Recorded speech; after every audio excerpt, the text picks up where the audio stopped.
I think one of the biggest mistakes after a trucking accident is that they don't act quickly enough to get representation so that evidence can be preserved.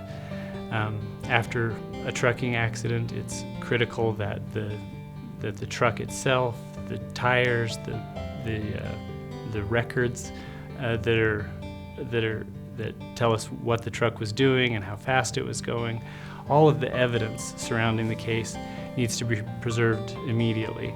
And if a client or if a person injured in a trucking accident doesn't take those steps immediately to make sure that the police do their job and that the trucking company does their job to preserve evidence, that information can be lost forever. And then very often the claim can't be pursued because we don't have sufficient evidence to prove what happened in the case.